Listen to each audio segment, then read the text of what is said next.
to boost your in-game economy. There we go. That's celebratory.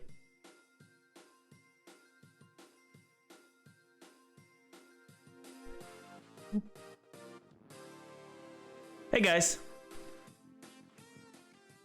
How's everybody doing?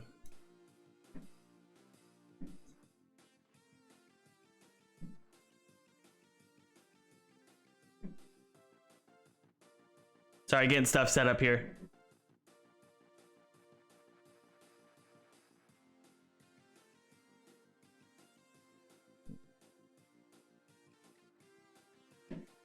Hello, hello, hello. How's everybody doing? Thanks for joining. Is everybody doing well today? Hope you're feeling good. Hope you're experiencing some kind of a little bit of joy during quarantine.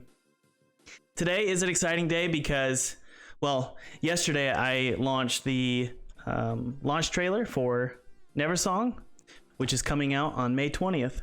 So I figured I'd do a live stream to, you know, honestly answer your questions, but also generate wish lists, which is probably one of the most important aspects of launching a game. So might as well kind of do a charity drive of wish lists for Neversong. But yeah, let's get everyone funneled in and then we'll start asking questions and answering questions. And you guys can ask any questions you want under the sun. I really don't care. But first things first, we're gonna watch the trailer together at kind of a premiere, even though it launched yesterday, but we'll pretend we're on the red carpet and we're gonna walk into a theater. I don't know how it works. Walk into a theater and watch the trailer. But yeah, everybody head on. Hey Hector, how are you? Everybody, Hector's with us. Hector is the producer for my YouTube channel, and he helps out with a lot of the marketing aspects of the game and whatnot. Does a lot of community management. So everybody say hello to Hector. Thank you everybody. All right, so we've got almost 100 viewers. Once we get to 100 viewers, we'll throw on the Neversong trailer, let you guys take a look at it.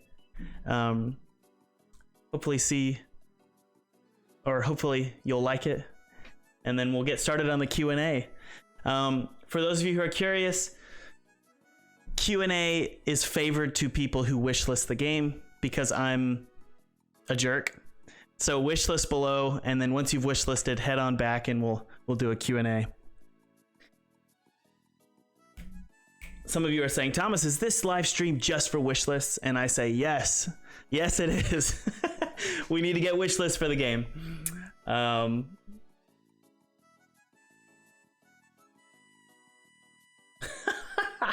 Hey, Morali, what in the world? Okay, see you later, buddy.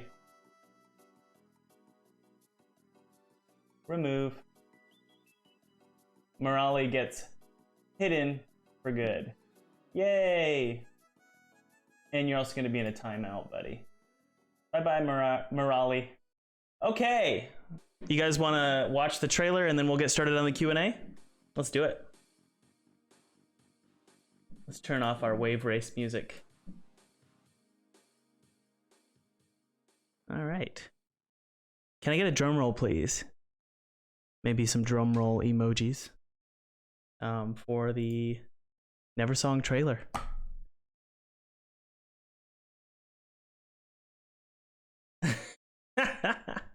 Juan who says, Thomas, what a thumbnail. Yeah, sorry. That's called clickbait. Hey, how you doing, Harsh and Alex and Shubham and H-Dude and Samurai and Dreamer? And who else is with us? Frizel, is that how you say it? Steven. Ratul. How's everybody doing today? All right, let's go ahead and watch the trailer, and then we'll get started with the Q&A. Does that sound good, guys? All right, let's go.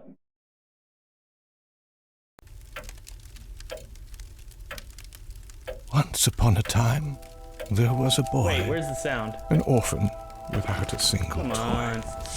His name was Pete. Hold on, guys. His world was There's no grey sound. until he found a friend. There's no sound.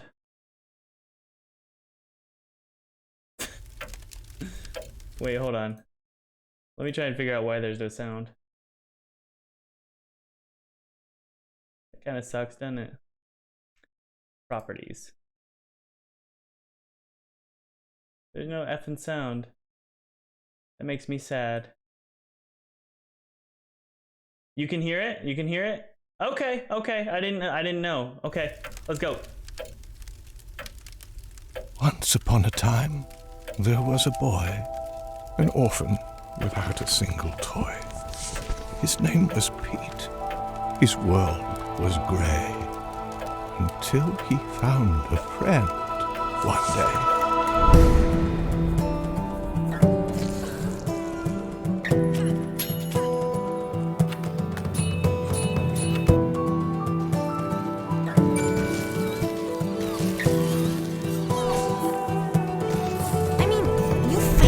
Terror as Ren was kidnapped, so the grown-ups went to try and find her. You made it to my feast. Our children and I now have much to eat. Pete was timid, scared, and small. And this was his last farewell. For Pete into a coma fell.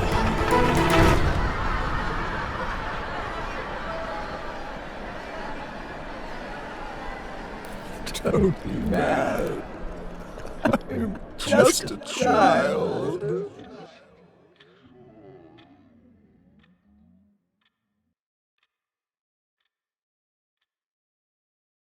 All right, you poopies. Thanks for watching. Hope you liked it. I definitely liked it. Because I made it. No. No, I genuinely do like it. I'm actually really proud of Neversong, but more importantly, I'm proud of the Kickstarter community for backing it. I'm proud of you guys for helping me. For those of you who are hanging out during the live streams, it was super cool to be able to have your input while we were live streaming. So it's just really great. And also the team at Serenity Forge, Eric Coburn, who coded the game. And so basically what you're looking at is what Eric and I were working on for I think it was 2.5 years. So yeah, and then also I'm thankful to Apple, because Apple kind of swooped in and saved the day. So just a lot of people were involved in this project, and Hector, who's hanging out in the chat, has been super involved in helping promote this thing. Helping manage the community, helping with YouTube stuff. So everyone, thank you so much for supporting this game. It's not just me. So guys, before we get started on the Kickstarter, I'm going to give you an idea of what I worked on for this game so that you have a better idea of what kind of questions you can ask. The kind of questions you can ask are anything related to game development, but if you want to cater them towards Neversong, that's totally fine. So let's not do the Q&A just yet. Here are some rules. You can ask about, wait, let's turn on some lo-fi because I keep getting ads. Let's do some lo-fi. So what I worked on for this game is the art, all of the graphics, everything you see, the puzzle design, the story, the mechanics, the music, some code. I did some code. It wasn't great, but I did some code. And marketing aspects of it. I managed and art directed the whole thing, art directed the voice acting, sourced it.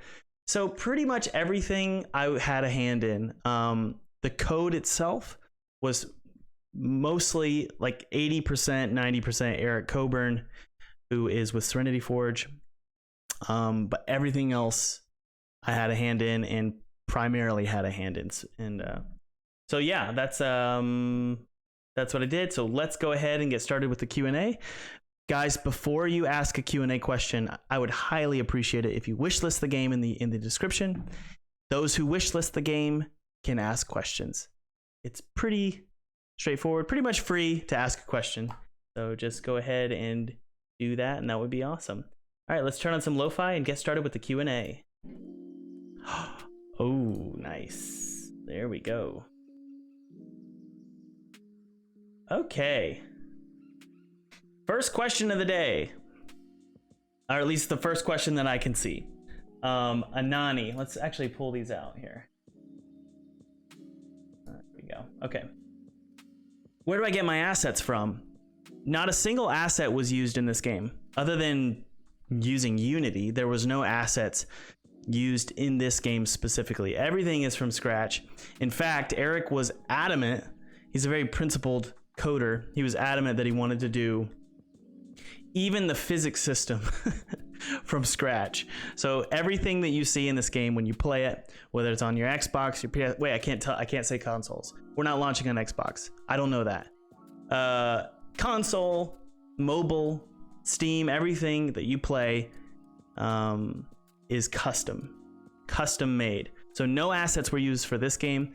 I am using a couple assets for my next game. I'm specifically using Character Controller Pro, Toonie Colors Pro 2, and I think that's everything. Okay, what is the process? This is from Kazukawagi Musafa. I'm so sorry. I think it's a beautiful name. I just don't know how to say it. I'm so sorry. We're gonna call you Kuzi. I need my glasses. What is the process for creating games, please? Answer, Thomas. I need help. All caps. The process, I'm gonna break it down in 3 simple steps. The first process is to learn C#. Okay? I need to stop biting my nails. That's disgusting. Learn C#, and you can learn it on Unity's website. They have tutorials. The next step is to learn Unity, and I'm only going to give you the steps that I use. Learn Unity. Then the third step is to learn an art tool. Now you're probably going to need to learn 2 art tools: Blender, Photoshop. This is going to take you probably 2 to 3 years. Hang on one sec. This is probably going to take you 2 to 3 years to really just understand. Maybe 2 years to understand. Probably 6 years to master. Or if you're me, it'll take you a full lifetime because I'm really, really slow. But it's going to take you a really long time to master that. Guys, remember, if you want... Sorry, I got a phone call and I didn't know if it was a meeting or...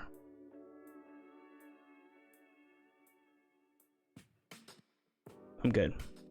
Okay. So remember, guys, wishlist the game if you want to ask a question. All right, let's keep going. What do I do when I get stuck or confused while coding? And this is from Vianney. Vianney, that's a really good question. What I do when I get stuck with code is I immediately, well, this is what I do lately. I didn't used to do this. I'll immediately ask you guys during a live stream, and usually someone has an answer. If I'm not live streaming, and most of you probably don't have a live streaming channel, so that's kind of not an option, I'll Google for about 5 to 10 minutes and just look at all the stuff, and I usually just copy and paste solutions from Google. I don't memorize code really, and I'll just paste them in to Visual Studio, which is the coding software I use.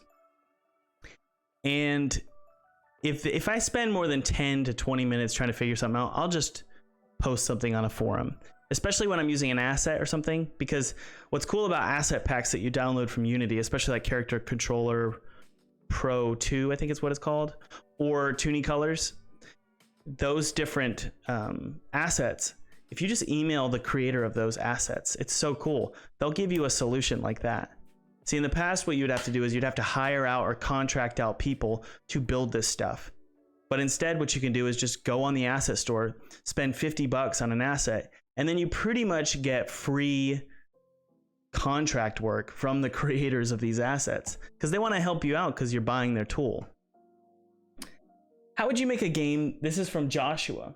How would you make a game that plays out on a flat surface look interesting, or how would you make a game that plays out on a flat surface look interesting and pretty? assuming that layer usage would be extremely limited. Joshua, I'm sorry, if you can ask that again. I don't understand that question. But I'm sure it's a really good one. I just don't understand it. Okay, so guys, remember, wishlist the game if you want to ask a question. That would really mean a lot to me. Okay, how do I create music for my games? Okay, I don't know if you can see it. This is from Rohan. I don't know if you can see it, but right over there is my iMac. I specifically haven't sold this iMac yet, and I could sell it for probably $1,300. The only reason I haven't sold that iMac is because I use Logic Pro to record my music. You can't see it, but up there is on a shelf is my old Casio PX200, I think is what it's called. It's a weighted keyboard, and what that means is the keys are weighted, and it makes it feel like it's a grand piano. So if any of you have played like a grand piano, you know that if the keys feel like they're made out of like ivory tusk, they're very that's the best way I can describe it. I think that's what they used to be made out of. I don't know anything though. But they're heavy and weighted, and so what that means is you can play really fluidly and realistically. So what I do is I plug in that PX200, Casio PX 100 or 200. I think it's 100. I plug it into my iMac with something called an audio box. Technically, I could just use a USB, I think, for newer, what they're called MIDI controllers. That's what the keyboard is. It's a MIDI controller. And then what I do is I open up Logic Pro, and Logic Pro has all these cool instruments. And so you know what, guys, I can play a couple songs for you from the game. But I plug it into Logic Pro, and I just hit record, and I start recording. And so if I don't like the sound of, say, a piano, if I have a melody and I don't like the sound of a piano, what I'll do is I'll just switch the instrument to something like a harp or a guitar, and it just switches out the sound, and it sounds like a guitar is being played. That's kind of what a lot of music is, how a lot of music is recorded. And in fact, in talking to a composer who actually worked with Hans Zimmer, his name is Gavin Greenaway. In speaking to him, doing an interview with him, he basically told me that a lot of musicians, even in high-end films, will use software instruments. Not like the primary instruments, but they're going to use software instruments. And you can hear this in a lot of older 90s music. It's like very obvious. But I believe even Danny Elfman would use some software instruments. Now, this is especially true when they were just putting together sort of brainstorms of various songs to show the director, to have the director approve. They would do it all in software. And so that's what I'm doing with games. A lot of games have these beautiful soundtracks, like Hollow Knight, for example. I can pretty much guarantee you Hollow Knight is all software instruments, and it's not recorded actually with any real instruments. I could be wrong, and obviously, no offense, I think his name is Christopher Larkin. His music is incredible. But I just would assume he uses software instruments because everybody does. So that's how I write music. So yeah, I can pull up some songs and play them and try to walk you through them really quickly here. Again, guys, if you want to wishlist the game, please do so in the description, using the link in the description, and then I will answer your questions as best as I can. So here's a good example. I'm going to open up a song. And we can listen to it together.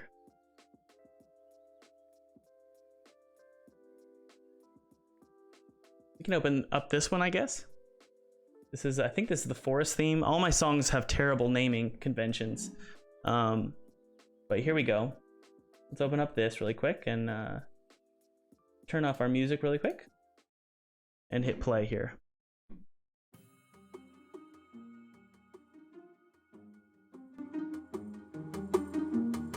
Here we go. Okay, ready? Let's listen to this song first, and then I'll try and break down really quickly just a few things about it.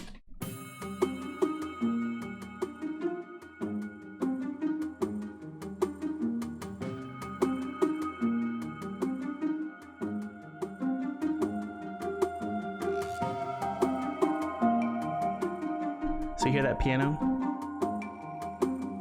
Sounds like it's live recorded in a cave, right? All that is a piano, live instrument being played through a MIDI controller. I'm pointing at it right now, but you can't see it. With reverb.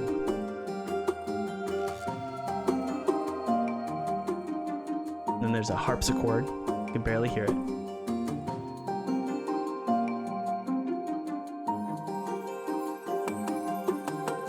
So, as you can see, that song is very, it's subtle and almost ASMR, very calm and quiet, but it's active. If you heard this song without all the effects, if it was stripped of all of its reverb, all of its subtlety, meaning like echo and changing the equalization, decreasing the treble, decreasing the bass, and really fine-tuning all that mix, if I removed all of that, you guys would think the song sucks.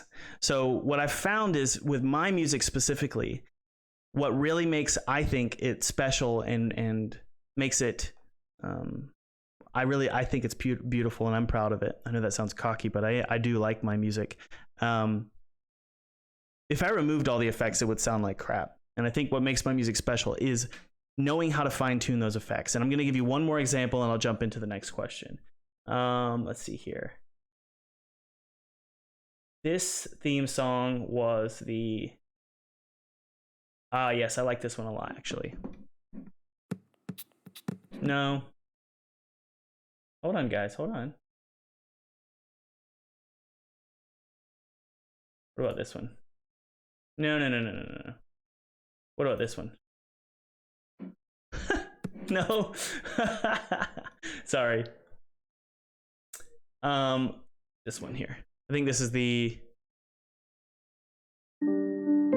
Okay, so this song is actually not used in the game. So you guys are gonna get a sample of probably one of my favorite songs I've ever written, but it just didn't work with the game.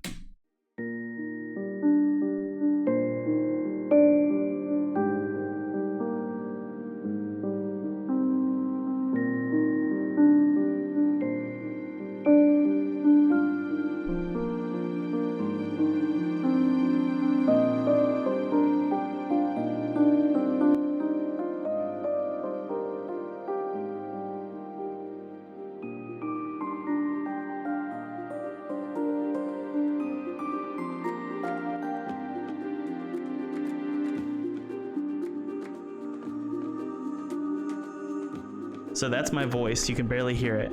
I'm a terrible singer. But I added reverb to it and a lot of choral layers, and it made it sound really good. Or I think it sounds good.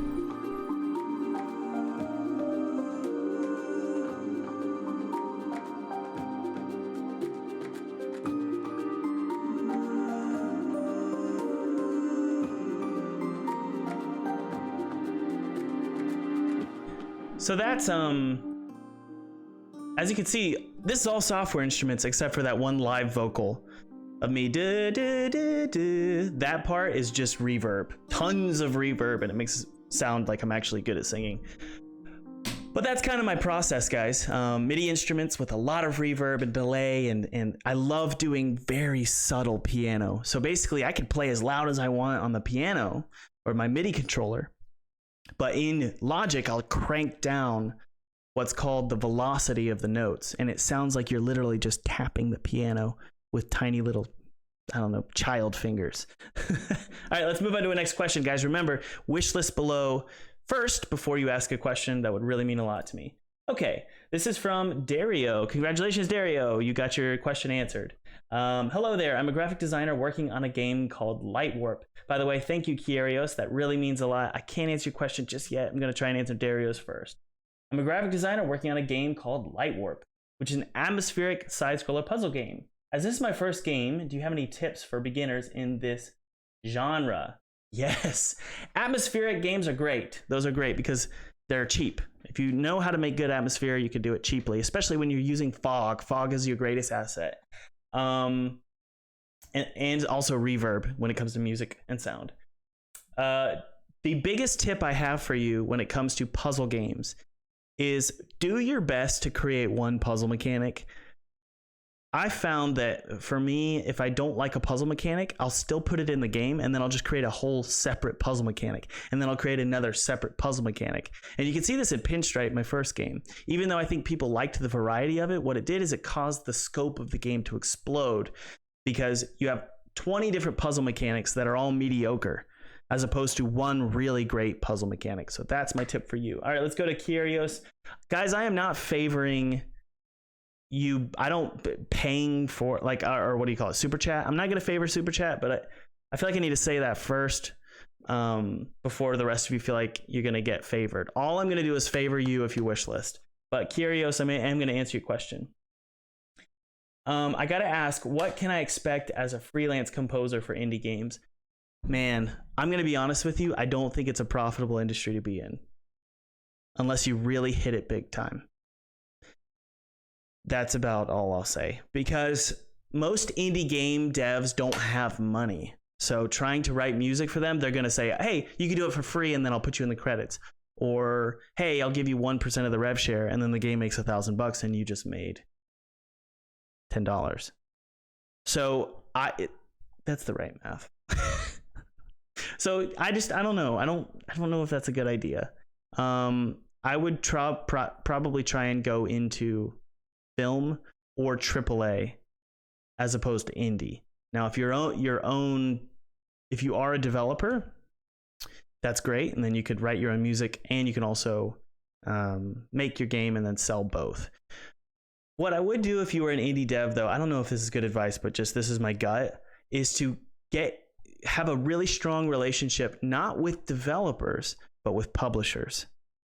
Because publishers are usually the ones who are fronting the costs. And if it's a publisher, they have money. So if you're thinking about money, I would go with looking at publishers. So build relationships with Devolver, with Double Fine, with who knows me one day if I ever make, millions of dollars. So I don't know. That's my advice for musicians. Okay, remember guys, wish list below. Wish list below if you want me to answer your questions. That's sort of just a goodwill token to me as you ask your questions. That would really, really mean a lot. Okay. Munir Dev. This is a great question. Munir Dev. I don't know if I'm saying your name right. How do you be disciplined as a dev? Go read, first and foremost, go read The Power of Habit. That's the first one. And then the second one is to not be disciplined as a developer, be disciplined as a person. And I'm learning this right now. My wife and I get up at 6:50 in the morning, which is not early, by the way, but it's early for me. 6:50 in the morning, we work out for 40 minutes in my gym. I just built a gym in my garage. All the other gyms are closed. So we built a gym in the garage. We work out for 40 minutes, 5 days a week. And that is everything I do before 8 o'clock. Then I start the day at 8. I end it at 5. I'm pretty disciplined about my schedule. Sometimes I get off a little bit earlier, sometimes a little bit later. I make sure that you guys know that I actually practice a faith of Christianity. So I'll try and read the Bible every day. And I try and spend 2 hours a day, doing something really fun with my daughter. So I'm very specific about my schedule. Now, obviously it varies, but there are aspects of my schedule that I want to fit in every day if I possibly can. So I'm really, really disciplined with my schedule. And I think if you're going to be disciplined as a developer, you need to be disciplined in your life. That's my best piece of advice. Let me turn on the air conditioning. It is really hot in here. Hold on one sec, guys. I'll be right back, okay? Give me 10 seconds.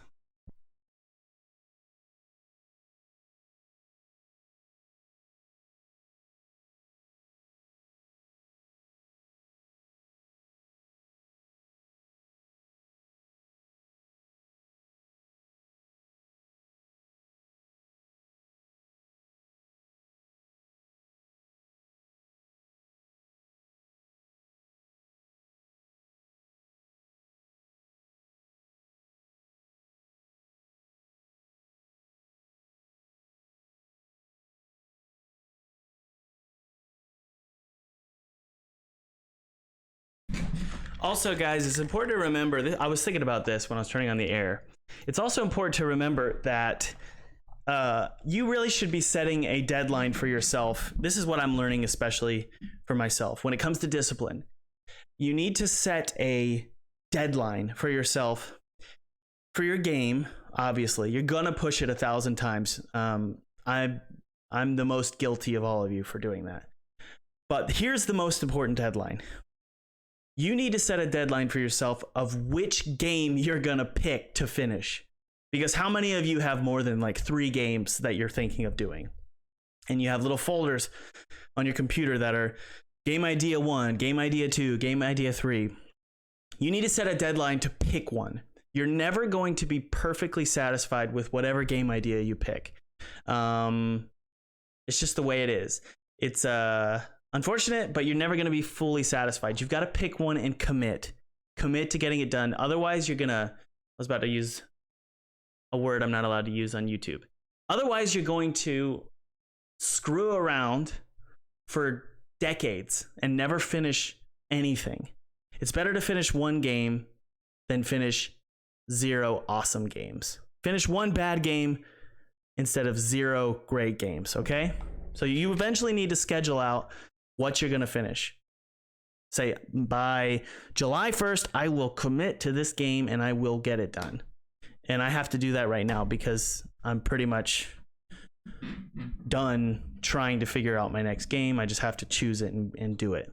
All right, guys, remember, please wishlist below if you want to ask a question. Those of you who wishlist will get your questions answered because I can actually read your mind. So let me see here. This is from... I didn't know Unity acquired Bolt, so I don't have any thoughts on that. Udali, or however you say your name. I have only one game idea and I won't finish it in this life. It's my hobby. Try and turn it into a career. See if you can. But if you don't want to, it's fine.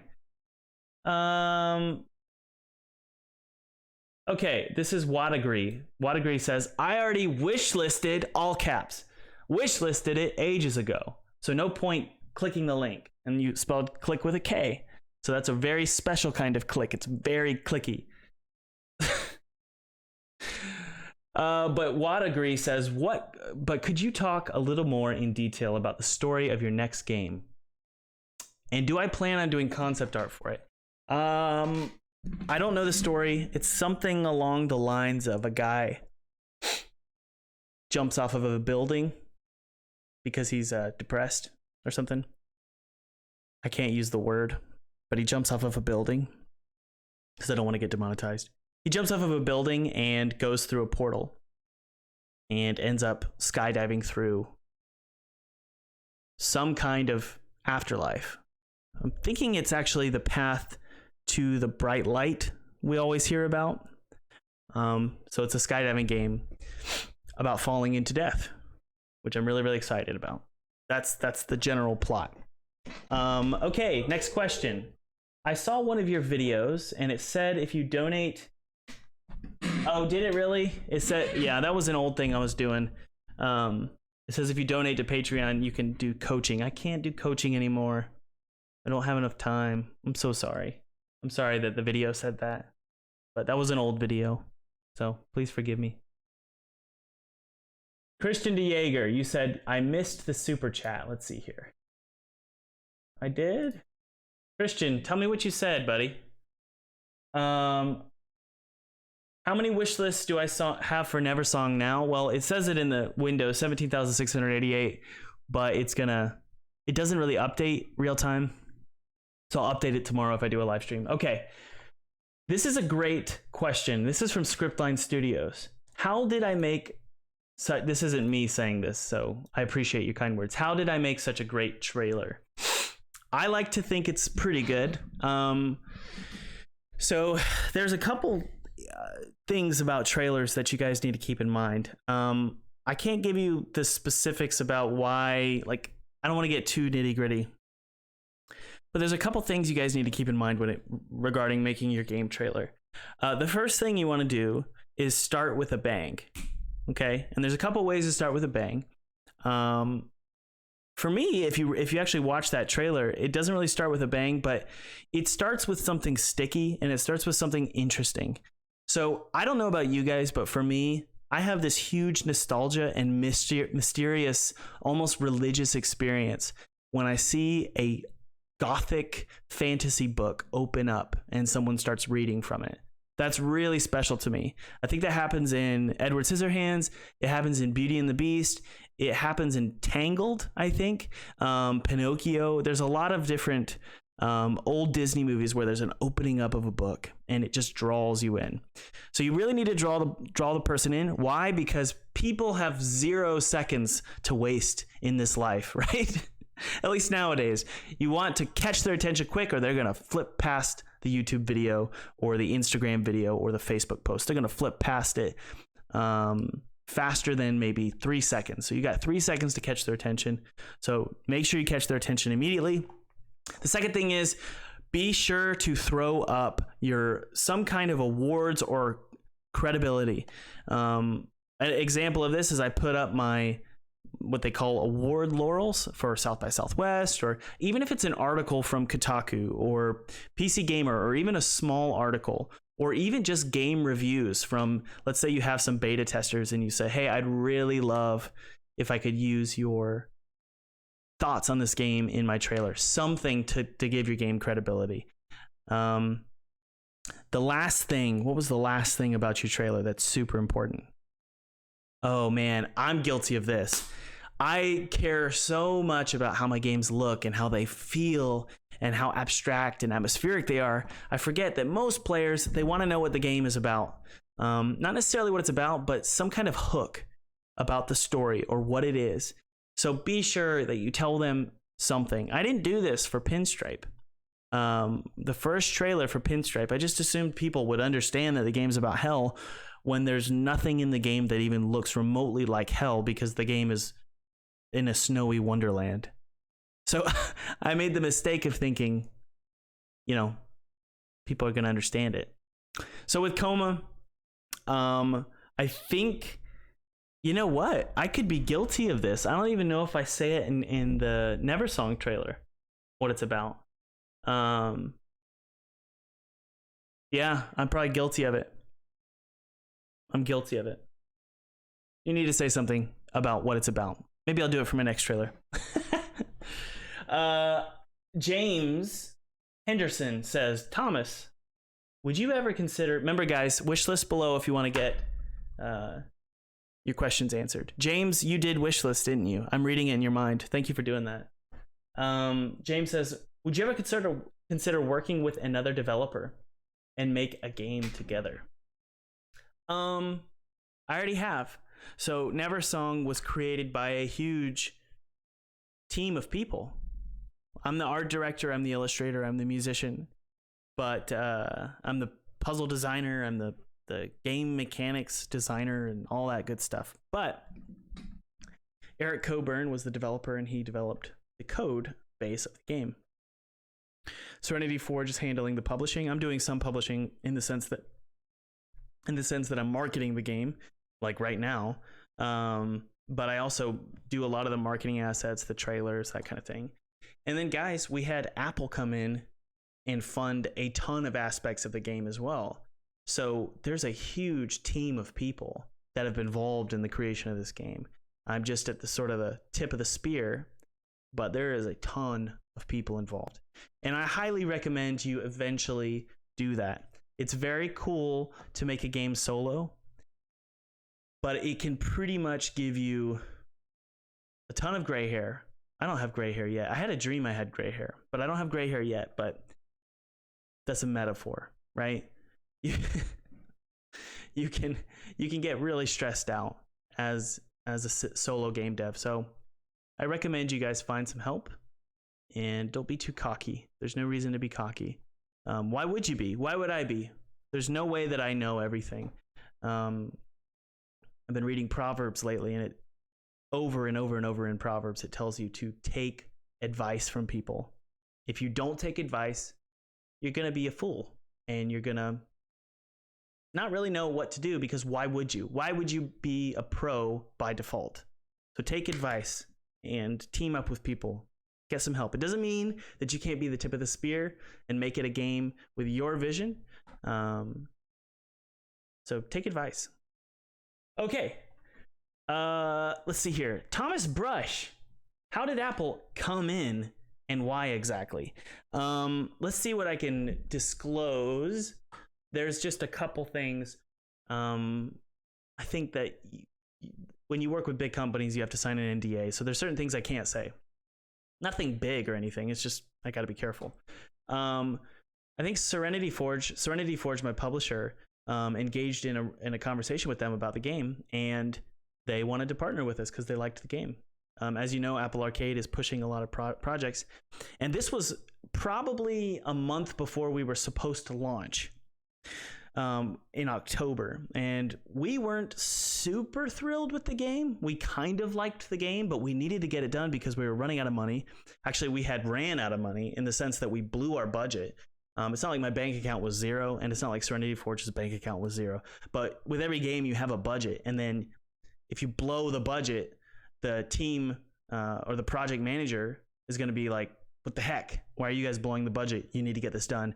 So we were in this position where I knew that I had really let down Serenity Forge, my publisher, because I had continually pushed the deadline, and we had made a game that I believe wasn't perfect. There was a good amount of bugs. We didn't have a ton of languages supported. There were story elements that needed cleaning up. And so when Apple came in and said, hey, we'd really like to launch this on Apple Arcade, what that also meant is that they helped us out in a lot of ways in offering critique about the game. And we were able to clean a lot of stuff up. And we also ended up supporting 14 languages with the help of Apple Arcade. And they provided some funding as well. So it was just a wonderful godsend to have Apple come in and help out. So thank you to Apple for helping out. That was really cool. Okay, let's see here. Guys, remember, wishlist the game before you ask a question. I can read your mind. I know if you wishlisted the game. That's getting old, isn't it? Okay, Ratal Sharma says, wasn't Lily Pete's sister? Why does the trailer represent her as a friend? Because yes, she was originally a sister, and I wanted it to be more of a romantic relationship. Because I can't actually tell you, because that would spoil the game. Play the game out and you'll hopefully figure out why it's important that she's a friend and not a sister. If it was a sister, it would be very weird. That's all I'll say. Okay. Hey, Thomas. This is from Z Codes. Z Codes, thank you for wishlisting, buddy. Hey, Thomas. I'm currently a freshman in high school. Oh, man. Those were the days. My thoughts and prayers go out to you. I'm currently a freshman in high school, and I'm working on my first commercial game. That's awesome. But with the stress of school and the time it takes... What school? Are you still in school? But with the stress of school and the time it takes up, how do I work on my games with a lack of motivation? I made my first game in college. So everybody, when they think about college, they think, oh my goodness, it's so stressful. Oh my goodness, all the professors hounding you about your, assignments, and isn't college really, really hard? I made my first project in college, and I didn't give how do I say this? I can't say certain words. Craps about my classes. I didn't care about my professors. To be honest with you, I didn't care about friendships. I was friends with a couple people, and I was engaged in college, but I didn't go to a single party. I didn't go to a single party in college. I've never even been to a party. I've been to some like get-togethers, but I never went to a single party in college. I didn't waste my time with that stupid stuff. Okay. I went to a library, the Clemson library. I went to the basement level, and I would open up my MacBook and I would make Pinstripe. That's what I spent my time doing. So I'm not saying don't worry about school, because quite frankly, I had I think I had a 4.0. I had really good grades. Really good grades. I never did poorly at school. In fact, my dad made sure of it. My dad was gracious enough to help pay for school, and he said he would stop helping me pay if I went below a certain GPA. But my point is that school is, for most people, it's not as hard as they think it is. So if you're scheduled and you're disciplined, you can find time to make games. Obviously, school was a priority in the sense that I would study for the tests or the exams a couple days before, make sure I knew what I was doing. Then I would put the book aside and make games. So I would recommend not filling your time with garbage. If you find yourself looking at your screen time on your phone and it's over like 3 hours, or if you find that you've seen every episode of something on Netflix, you find that you drink a lot of beer, or hopefully not in your case since you're in high school. But if you find that yourself doing a lot of leisurely things, then maybe you should think twice about doing those leisurely things and consider making games. I highly recommend you love people and have a life and have friendships. But I can guarantee you, most of us, myself included, fill our time with garbage. And we think that we're busy, but we're not really busy. Keep a journal. Write down everything you do during the day for a couple weeks, and you'll find out that you have plenty of time to make games. Even if it's an hour a day, you have plenty of time. Okay, next question. Guys, remember, wishlist Never Song, using the link in the description. Yo, this is from Mitch. Yo, I have a full-time job, freelance work, a wife, and a bunch of kids. So many that you can't keep count, right? For those of you who are curious, I have 2 kids, one on the way. I still ensure that I spend 1 to 2 hours every single, and he's putting periods, every single day on my game. Mitch, that's awesome. Can we give a round of applause to Mitch? Applause emojis. That takes some serious balls, BAWLZ, to do that. That is really, really tough. I did that and I didn't have kids at the time. I did that with Pinstripe, so it was tough. It was really, really tough. All right. This is Matthias, and this is actually a really, really good question. Matthias says, hey, Thomas, where do you get all your ideas from? How do you decide which stories are worth telling? They all sound so deep. Okay, so let me turn on some lo-fi. I'm getting bored.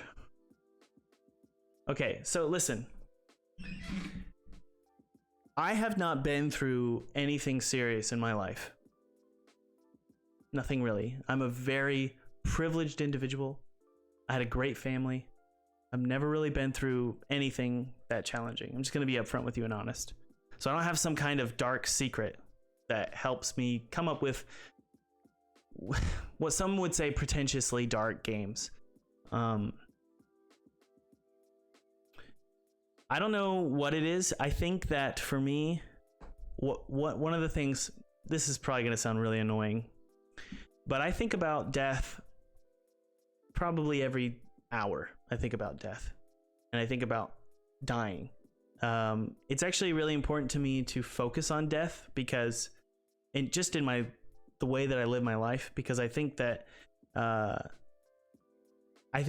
look at life like it's a game, and the clock is ticking down, and it's all about serving people, and so I find it really tragic when life, and this is everybody's life, including mine, I find it tragic when life is cut short and you're not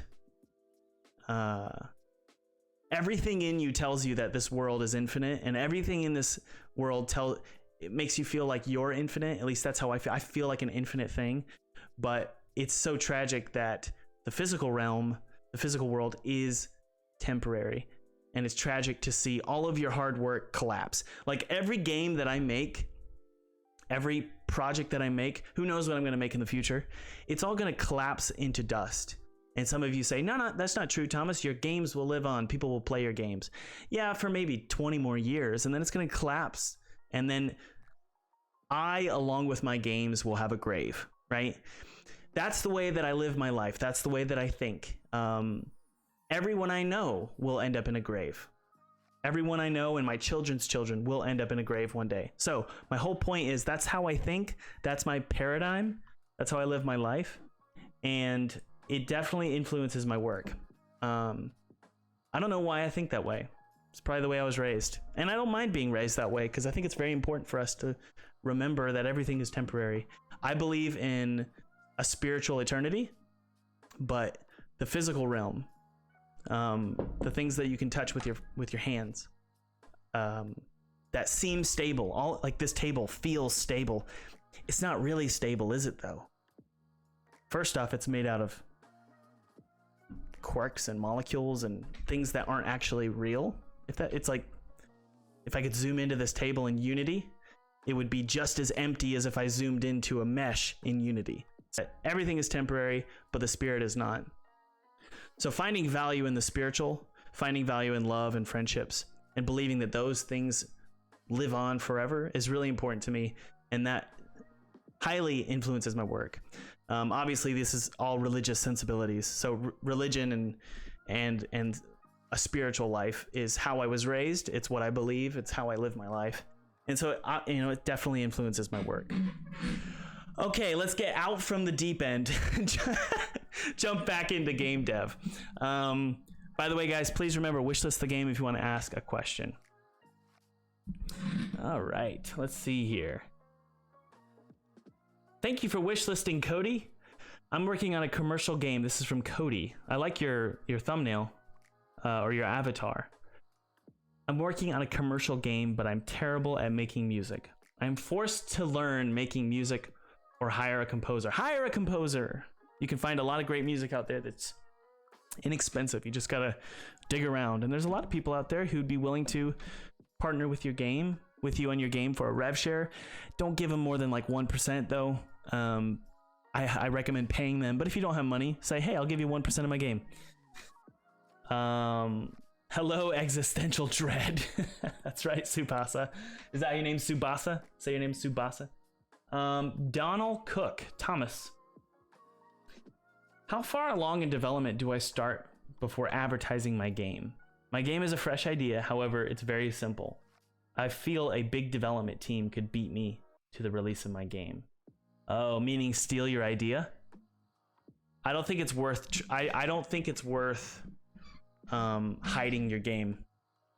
I think you need to build a social media presence and post more than daily on your social media accounts. And I'm guilty of not doing that. I deleted Twitter and Instagram for emotional reasons. So I've deleted Twitter and Instagram. I post for my job, but I don't really hang out on social media at all on my phone. But my point is you need to be posting all the time. The best way to advertise is build an army of people that will support you no matter what. So that when you launch your game, they can all jump into the pool together and do a cannonball and do a big splash, right? And I have an army of people that I'm really grateful for, but I didn't when I first started making games. But I built that up over a decade. And I feel like I should have more like Twitter followers and more Instagram followers. My Instagram sucks, but I have an army of people that can make a big splash, and that's what you want, is a big splash when you launch your game. And you really need to build that up over time. So start right now. Have a very consistent social media presence, posting animated GIFs, videos, just random tweets. I like to do random, just spur of the moment thoughts. And I find that my Twitter slowly grows over time. It was at 1,000 followers, and now it's almost at 11,000. So, and then YouTube obviously seems to be doing really well, for me at least. I guess I could be doing better, but. Okay, Christian, people tend to feel precious about their ideas. The key is to open up as much as possible, and this will allow more people to be interacted with in your game. That's a great piece of advice, Christian.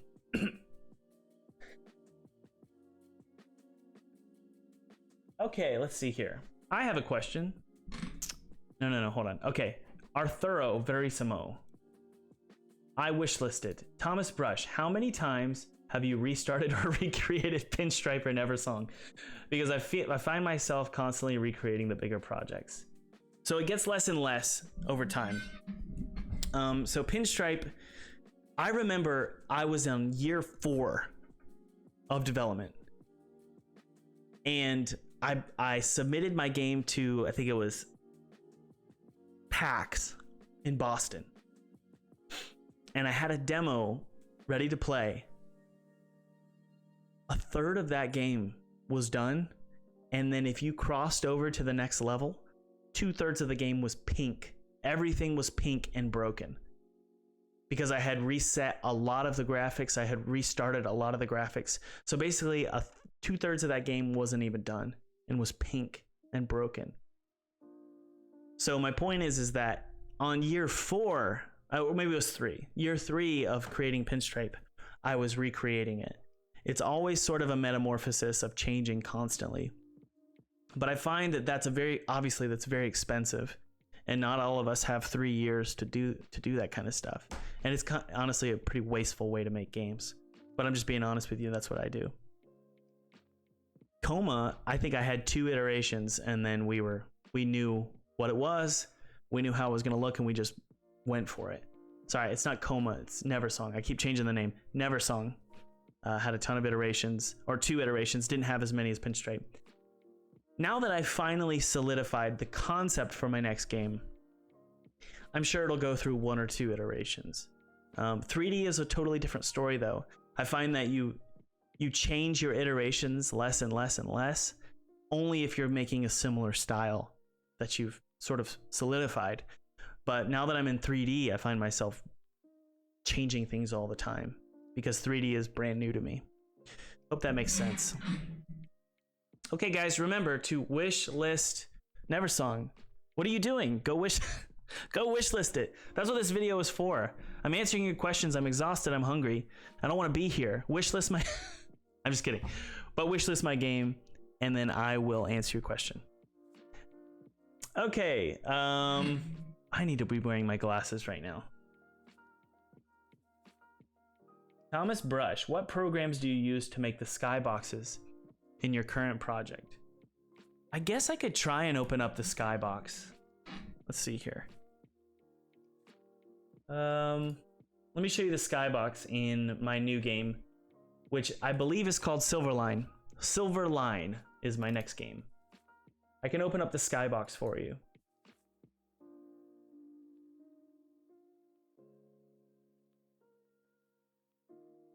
I'll try. I can't find it. What?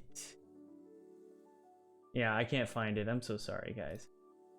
Let's type it in. Skybox. Okay, I can't find it. But I use Photoshop. That's the answer.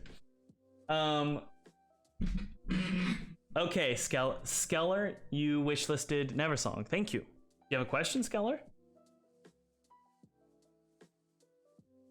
Thomas Brush.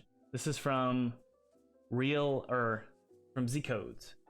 Is there a way I can contact you to get some criticism on some of the art looks in my current game? Sure, I have an email on my website, atmosgames.com. I don't know if I can answer it right now because we're in the middle of launch, but I can try to. All right. Sean says, I've been following your development of Neversong for a few months now, and it's looking great. Thank you.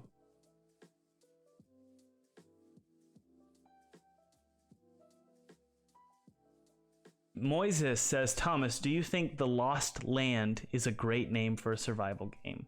No, I do not like that name. Because I think it's very generic. And it's probably already taken. I recommend trying to make something a little bit more catchy, saltier.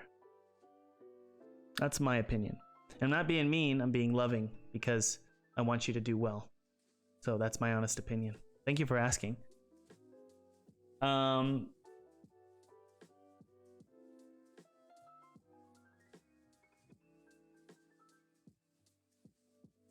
Okay, Cosman says, how do you create characters for your game like in Neversong? I start with a T-pose.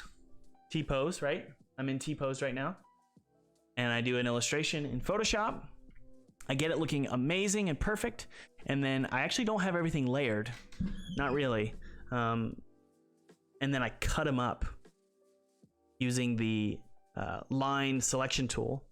I cut his limbs up into pieces, but I have them faded just a little bit. So I'll create a selection for an arm, let's say, or a hand. I'll select the hand, and then I'll fade. I'll go selection feather. I'll feather by like 10 pixels. And then I'll copy and paste that hand, cut it off, and then I'll call that layer hand. And so I have all the layers of the pieces cut, and he's in T-pose. I export those out, and I use something called spine. You can also use Unity's animation tool, but both tools will create a JSON file. I don't know about Unity, but Spine creates a JSON file if you export it properly using their Photoshop script. And it exports out a JSON file that tells each little image where to be placed on the skeleton in Spine. Then you draw the skeleton, then you animate in Spine, and then you export for Unity. And you have all these different animations. That's how I do it. Come on. Tighten up. There we go. All right, what do we got? Thomas Brush. This is from Will Gudinger. Thomas Brush, what is your favorite part of game dev? That's a fun question. I probably made a video on this, and my opinions change constantly.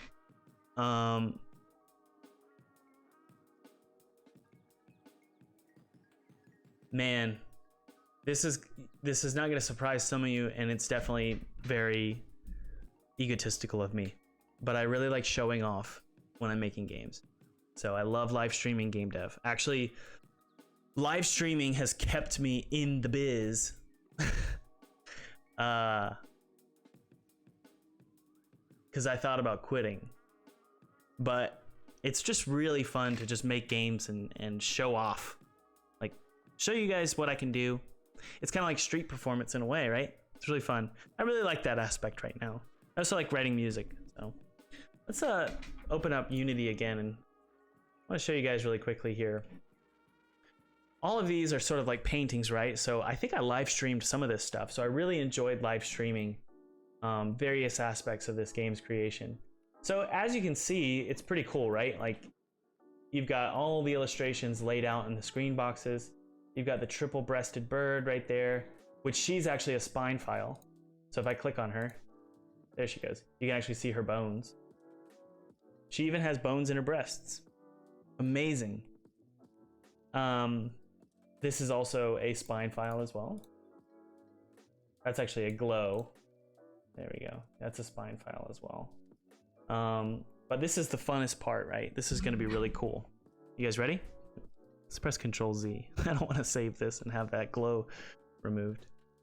If I exit 2D mode, watch this. This is really fun. This isn't that cool, but it's cool if you've never seen a game before. So everything is layered. See that? So you have a ton of layers, and this is all loaded at runtime. Or not at runtime, but loaded before the level loads, obviously. And then all the screen boxes are parents for all of these graphics. So the screen boxes will disable based on the position of the player. So that's pretty cool. And all these green circles are trigger zones. So Eric wrote a script that finds out if your normalized distance, I think that's what the word is, normalized distance. Or you can just use vector3.distance.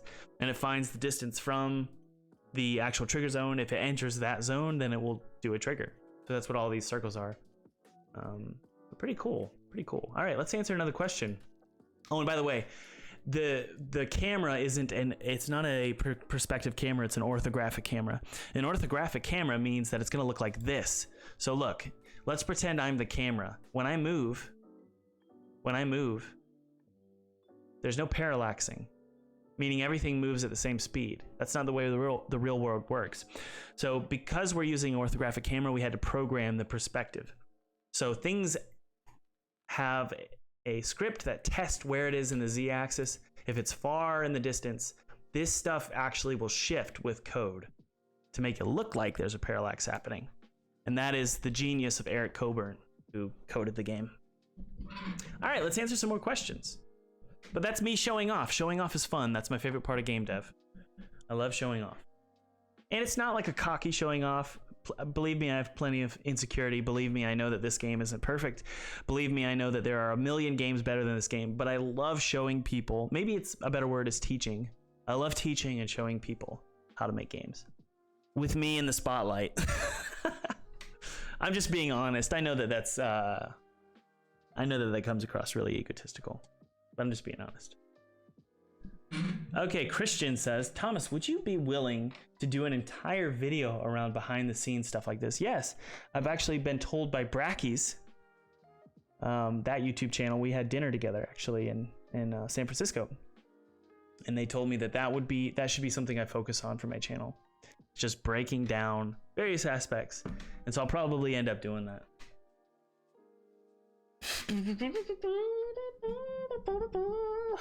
This is Skeller.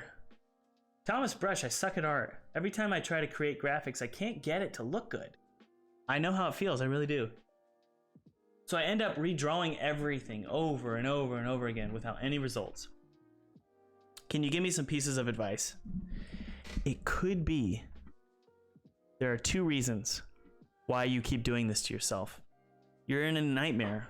That's what you're in. It's a nightmare. And I know that because I'm in that, like I was in that last week, but not this week because I've decided on something, but decided on the look and feel. The way that you got 2 problems. The first problem is, you're probably the person that's never happy. So the solution is to just force yourself to just be okay. And don't promise yourself that it's okay forever and ever and ever. That character design that you stand firm on, that's not necessarily the character design you have to use for the rest of your life, right? You might be able to change it in 5 months, but you need to commit to something and leave it alone, even if it looks like crap. That's what you need to do. The second problem is perhaps your game mechanics aren't there and you're afraid of it. You're afraid of the game mechanics subconsciously, and you're afraid of the code that is required to get those game mechanics built. So I would highly recommend stop making your character. Stop. Quit. Finish it. Let it be. And finish your core game loop. Finish the core mechanics that are associated with your core game loop. Once you get the game loop perfect, then you have a game and you're like, hey, this is kind of fun. I want to do other things than besides mess with my character's design. So that's my recommendation. Get your core game loop done. Squeak.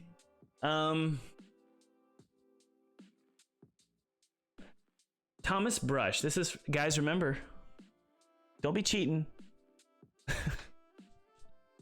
Wishlist the game, Never Song. It's coming out May 20th. Click the link in the description, and then you can ask a question. That would mean a lot to me, at least. I really appreciate it. Thomas Brush.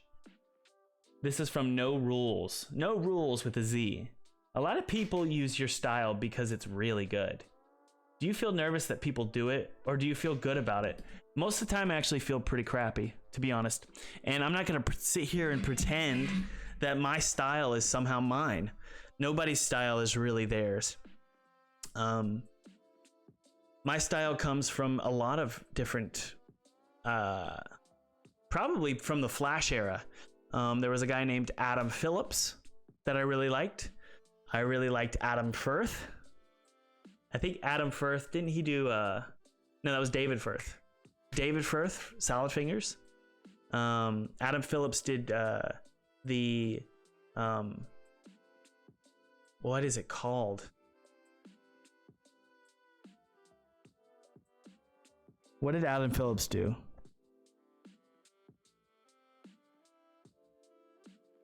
Someone look up Adam Phillips and tell me. I can't even remember, but I watched his stuff all the time. Bitey Castle, biteycastle.com. And then I also liked Adam Westerman's style. Adam Westerman he still is a really, really great designer and illustrator. So and then also I love Esau Andrews. He does a lot of creepy stuff for the band Circus Survive. He also does a lot of magazines and just really creepy paintings. I love Esau Andrews. And then Ivan Durrell, ton of inspiration from Ivan Durrell as well. So no, it makes me feel crappy when I see other people using my style, but I made a tutorial video on how to do it, so I shouldn't be complaining. The second thing is if my style remains consistently this for the rest of my life, then that's my problem. I need to consistently grow and get better and better and change it up. And so that's why I'm going into 3D now. If I make another 2D game like this one, I have a feeling that there's going to be 10 other games like it by the time I'm done with it, because people are just going to find inspiration. I shouldn't flatter myself, but I think that it'll probably happen. So it's important for me to just move on, right? This isn't my baby. I hear this all the time. People talk about their games and their artwork and their creative projects as, this is my baby, this is my child. How dare you compare your project to an actual human child? That's very silly, and that's a recipe for depression and disaster. This is not my baby, so I can kill it and it's not immoral. I can say this thing is done. I don't want to be a part of this thing. It's no longer part of my life. I released Neversong. It's not me anymore, so I shouldn't be hurt or offended if people don't like it, or if people copy it or whatever. If it's used and abused, I shouldn't be upset, because this is not my baby. This is just a stupid game. That's how I think about it. Hope that makes sense. Okay. Any other questions? Let's keep going. Guys, please wishlist Neversong in the link in the description. That would really mean a lot to me. Please help me. This is from Navid. I always find an idea, and after a while, I just find another, and again. And in the end, I don't make anything. Can you give me advice? Navid, I'm about to give you bad advice. Here's the bad advice. You'll find it. You'll find the idea. Just keep looking. Just keep looking, Navid. You'll find the idea. That is Satan lying to you. You will never find the perfect idea. You need to stick with an idea. Just stop doing this. It's pretty much it's a devastating habit that'll ruin your life, honestly, because that habit is going to reflect itself in every aspect of your life. I don't know who you are. I don't know anything about you, but I know people in my life who, when they have the habit of quitting on their ideas, they quit on a lot of other things too. Relationships, girlfriends, spouses, their children, beliefs, ideas, creative projects, hobbies. They just quit, constantly quit. Diets, exercise. Stop quitting. It is better to commit to a bad idea than to quit a good one. And come up with another one, right? It's better to commit to a bad idea than to have a million good ones that you didn't even finish. Here's a really good example. Let's say you're really bad at fitness. Your workout is terrible. You're embarrassing yourself at the gym. Well, it's better to commit to being bad at going to the gym or being bad at fitness, because why? In 3 years, you won't be bad anymore. The same is true with a bad idea. If you have a bad idea and you commit to it for 3 years, by the 3rd year, it will probably have evolved to such a degree that it's not necessarily that bad of an idea anymore. I can think of a really good bad idea, and this was in one of my videos. Let me pitch a game idea to you. What if I made a game where you have a block, and then you place the block, and then you break the block, and then you pick it up again and you place it again, and you can put blocks together? Someone would say, that sounds like a really terrible child's toy. It's just blocks. Why would we make a game about that? But that's Minecraft, right? So every idea can sound bad. It's up to you to craft it and change it and work with it. Work with the clay that you're given to make it a really great concept. Okay, guys, here we go. Yeah. Renz, yeah, I always quit children. That's hilarious. Thomas Brush. This is from Alex. Hey there. My question, PC or Mac for 3D game dev, and why? I don't care. They're both pretty similar. I bought a PC from Best Buy. It's so funny. I told people I was looking at PCs at Best Buy, and everyone got offended that I wasn't building my own PC. You should build your own PC. What are you doing? I don't have time to build a PC, and I don't have time to worry about my computer. So I just went and bought a PC and got started. Here's the big problem. I hate to rant here, but everybody likes to focus on the small things in their life. So they pick the weeds out of their life, but they don't focus on the big, huge problems. So instead of worrying about your PC, what kind of PC you're going to use, or what kind of Mac you're going to use, just get something and start working. The most important thing is just to get started and go. Get things done. But I know I'm ranting about something you didn't ask about.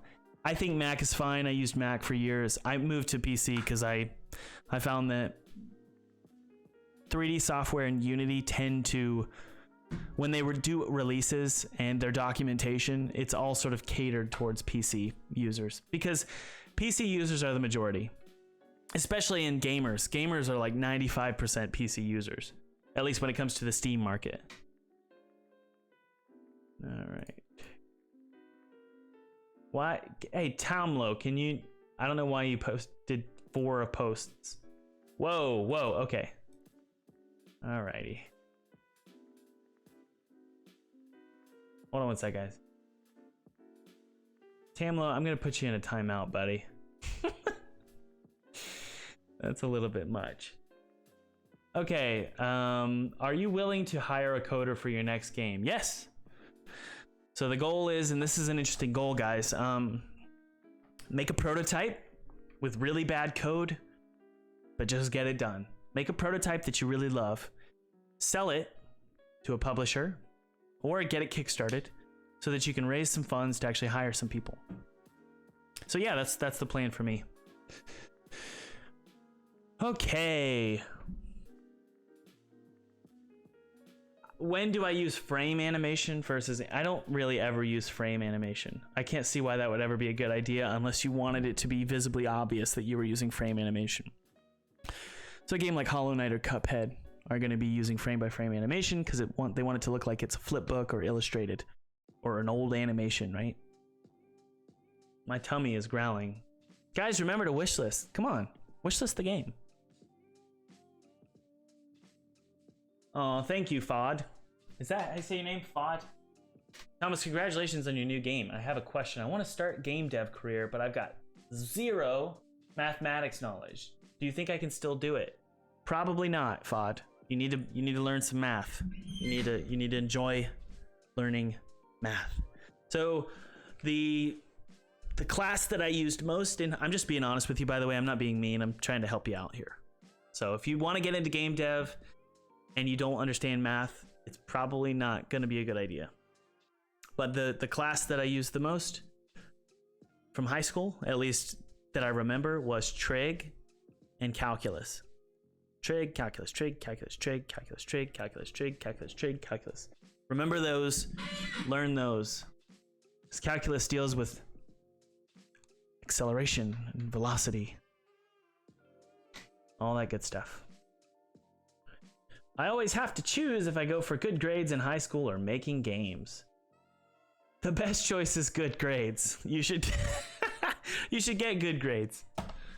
Just because, hey, discipline is the most important thing you can learn as a teenager. And if you can't get good grades, it's probably because you don't have good discipline. Actually, I'll say this. Discipline is the most important thing you can learn ever in life.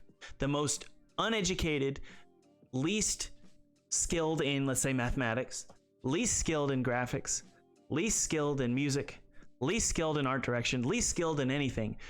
The person who's the most disciplined is the one who wins. That's my philosophy.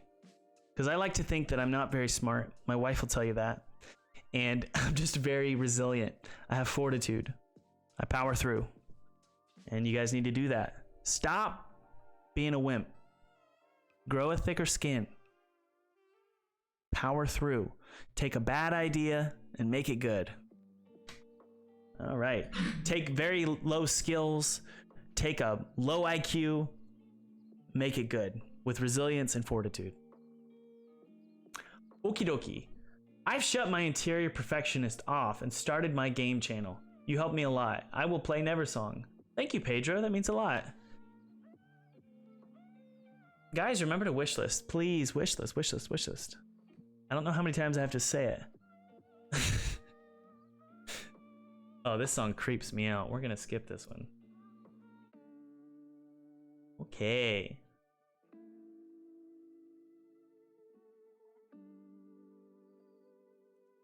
How can I learn C# from the start? Go to unity.com and go to their tutorials and start learning C#. Once you learn C#, it is so much fun. It is so much fun. Imagine if you could speak with your mouth and things would just exist. What does that sound like? Sounds like God. When you learn C#, you can become like God. It's really, really fun. All of this that you see here, this is illustrated, but it's spoken into existence with code. That's why I believe in God, by the way. I need to make a video on that.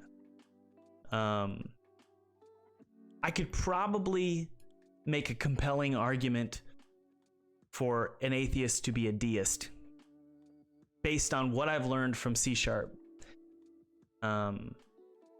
It is so cool to suddenly realize that you just created an entire world with words.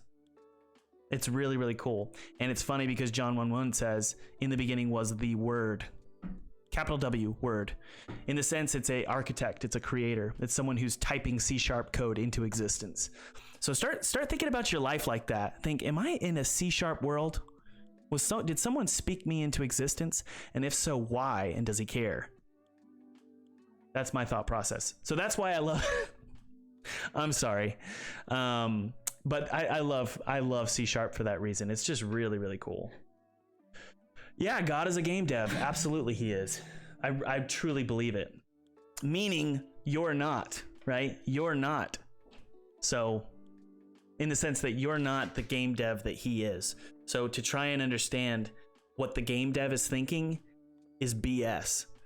For my character, for Pete, to try and imagine what my life is and what I'm thinking about him is complete BS. He shouldn't even try. So that's that's kind of my worldview. All right. Let's see here. Don't be desperate. Just go on Unity's website and start learning. Don't panic. The best way to do game dev, the best way to do any new project is to not panic but have fun. It's the same is true if you were trying to survive in the middle of the woods and you got lost. You don't panic. You think through things and you try and have fun as best as you can. All right, let's see here. By the way, guys, remember, Wishlist Never Song in the link in the description.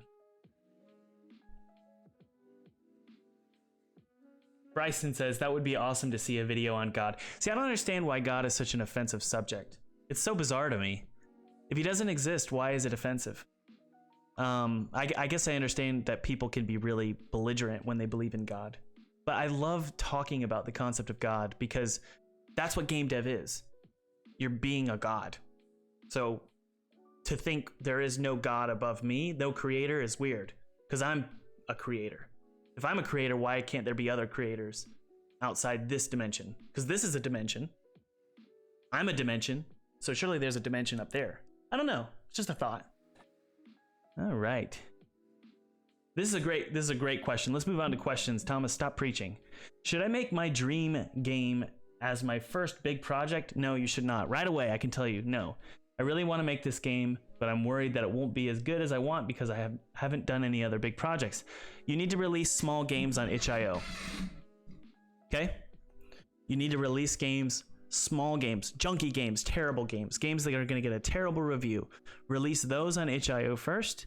Release 2 of those and then work on your big project. That's what I would do. Mainly because of the emotional strain and toil and depression, and it's honestly, I would say it's pretty dangerous mentally for your life for you to decide to make your first big project. Try to make a big project without doing something small. And some of you are like, Thomas, you released Pinstripe. Pinstripe was my 3rd or 4th game, and that was my first big game.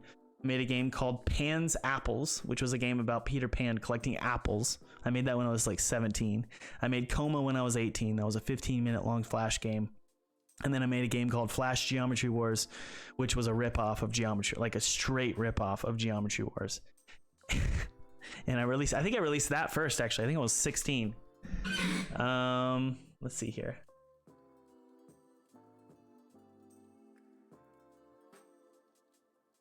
How to tell my parents I want a PC to make games. Show them this video when I post it. Dear parents, my dad got me a PC when I was in middle school, and he got me a piece of software called Flash, and now I make 6 figures, and I run a YouTube channel and make video games, and just made a game with Apple. It's possible, and it's worth their time. The future is digital, it's not physical. Thanks. There's your little message for your parents.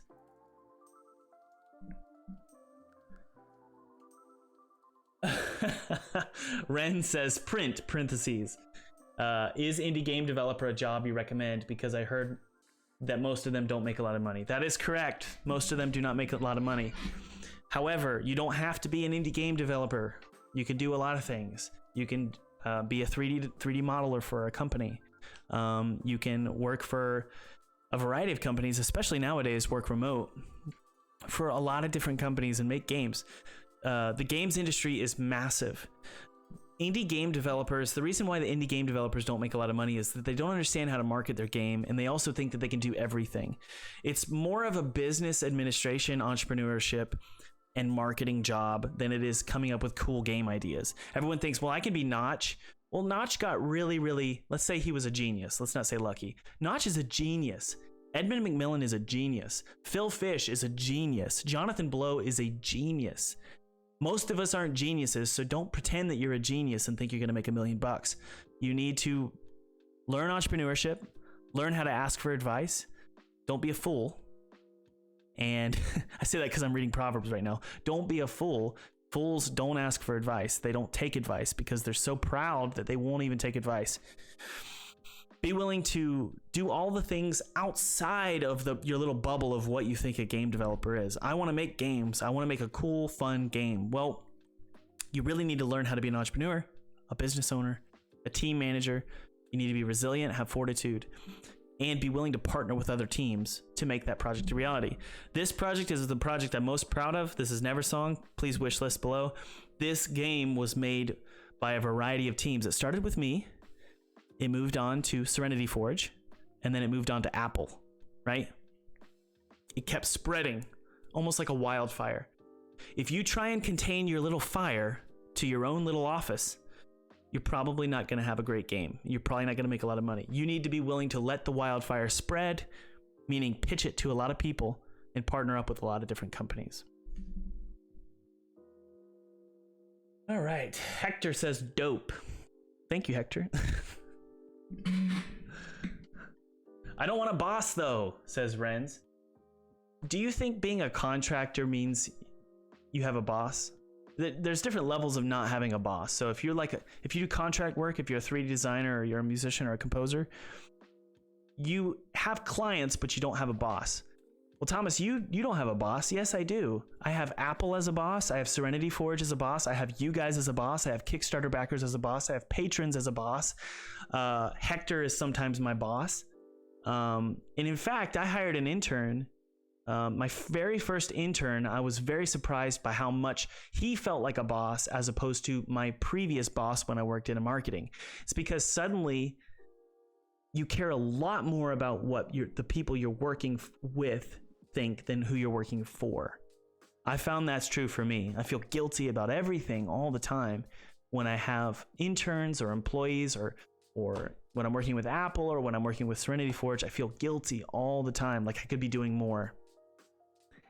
The point is there's no escape having a boss, but I do understand the idea of wanting a free schedule. So for example, anytime during the day I go ride my bike. I just get out of the house and ride my bike. I wish bosses would let their employees do this more and just say, if you work 8 hours a day, you do whatever you want outside of that 8 hours. I wish that they would do that. Z at Serenity Forge, Z is the CEO of Serenity Forge. Serenity Forge published this game. They have a very laissez-faire attitude with their schedule. I think that's really admirable. So it's not necessarily that people don't like working for a boss. It's that people probably don't like the stringent schedule, dress code, and sitting in traffic. But I think the working remote thing is going to be a new norm because of COVID. All right, guys. Listen, I've got time for one more question. Let's do a big scramble. Can we do this really quick? Everyone that's watching, we've got 230 people watching. Can you please do me a favor? It would really mean a lot to me if you click that link right now in the description and just wishlist. All you gotta do is wishlist Neversong. That would really mean a lot to me. Thomas, is this video for wishlisting Neversong? Is that all this is? Yes. I'm trying to get wishlists, but I figured I'd do a Q&A to do it. I'll be honest with you, I'm not gonna sit here and lie. Wishlists are really important launching a game, so everybody head on over and wishlist. That would really mean a lot to me. But to be completely honest, I really do love talking to you guys and doing Q&As. I'm just kind of being a jerk because I think it's funny. Okay. One more question. This is a very technical question, but I'm going to go for it. Player 1. Maybe I'll do another question. Player 1. I wishlisted Neversong. How do you organize and keep track of your game assets? There are a lot of them. Oh man, 2D games are different than 3D games. I'll talk about 2D. I have an art folder, and then inside of art folder, I have a global folder. I have a particles folder, and then I have a levels folder. So global is like a ton of things like enemy designs and all that, and like maybe clouds that I'll use over and over. But the levels folder is very specific to each individual frame, or if you can see here, what we call them are screen boxes. They're just red little locations that we square away. And each one of these are individual Photoshop files with various layers. But this is more of a global graphic. Then I have a sounds folder, and then I separate that with sound effects, music, and ambience. I always capitalize my files. I never put spaces in my files unless it's a Photoshop file. I don't mind doing that. I use underscore. I lowercase all my scripts. No, I'm sorry. I uppercase all of my scripts. I uppercase all my functions. I lowercase all of my variables, which is just standard coding. I usually save all of my Audible files as an actual project file just in case I need it, and then I export them as WAV files. Those are all stored in the sounds folder.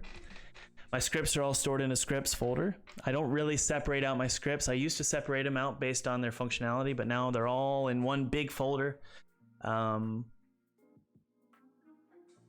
Yes, with art. Photoshop files, I usually keep everything as just a Photoshop file, and then it imports into Unity as a PNG. Like automatically, it'll convert it. So that if I wanted to, I could double click on these files here, these images here, and it would open up a PSD, and then I could edit the PSD, hit save, and then it would update automatically. Believe it or not, though, these are actually separated as PNGs now that I'm thinking about it. These are all PNGs, but they're all stored inside of a PSD, and then I export each layer as a PNG. But typically I like to, if I don't need to export out various layers, like let's say a UI element, it's going to be a PSD file because I want to be able to update and tweak that UI file. Same is true with Blender. I don't export things as an FBX. I just save it as a Blender file, let it import into Unity, and then I can edit it later if I want to. Guys, my mouth is getting really dry, and I had a really good time with you all. Please, please wishlist the game. I had a really good time talking to you guys. I thought this was really, really fun. I'll probably do this tomorrow and another day and another day and another day just to build up those wish lists. Hope you guys understand. I really do like talking to you guys. I'm just messing around. It's not all about wish lists. It's like 90% about wish lists, but 10% is really loving talking to you guys. I actually really like teaching. So thanks for hanging out with me. It's always fun. I'll talk to you guys later.